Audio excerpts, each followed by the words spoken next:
Hello, my friends. My name is Darren Gerdes. Here are the three big stories for today.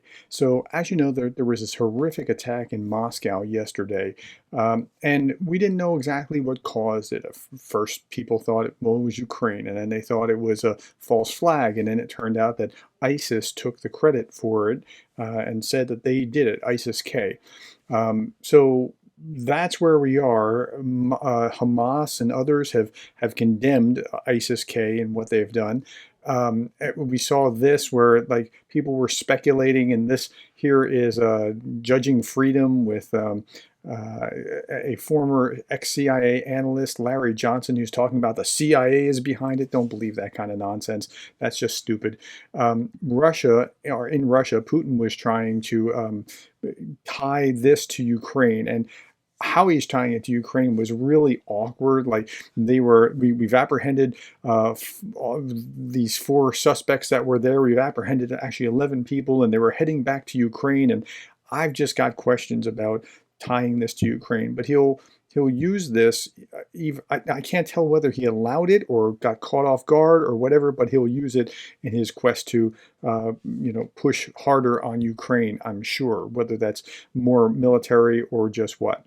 Second story, there was another oil refinery that had a drone attack today. And yesterday we were talking about the drone attacks, and then we were also talking about whether the U.S. government was actually telling them not to, attack these refineries. And more refineries going up is going to cause a small amount of inflation. That's probable, but it's also going to cause a large loss for the Russian coffer. So that's a positive thing, generally speaking. At least 14%, probably more, of Russia's oil refining ability has been just devastated by these attacks over the last 2 weeks. I talked about this at some length here yesterday, to hit or not hit Russian oil refineries, so I'm not going to go into that anymore. Okay, yesterday we also saw Marjorie Taylor Greene file a surprise motion to oust Speaker Johnson. So this was a big story, and I covered this in another video as well just today. And essentially, here's the long and short of it. She's right, and it's weird. It hurts my head even to say Marjorie Taylor Greene's right. Like, you look at this, and you've been griping about Speaker Johnson for so long, but you also gripe about her. Like, who are you going to side on? She's right that Johnson did not give him 72 hours to review the bill.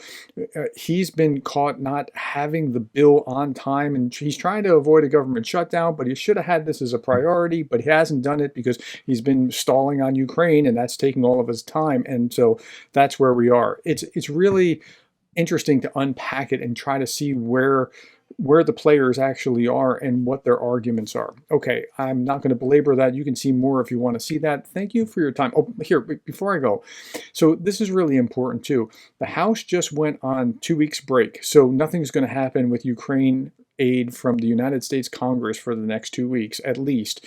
And then when they come back, will there be enough for the petition to actually push his hand? And if they do push his hand, if he decides that he's going to activate the Ukraine aid, bring that to the floor, then she can actually activate this motion to remove him, to vacate the seat. So that's where we are. It's a big mess, and but I'll keep you posted as we move forward. Thank you for the time, the likes, the shares, the subscribes, and thank you for being the kind of person that cares about Ukraine.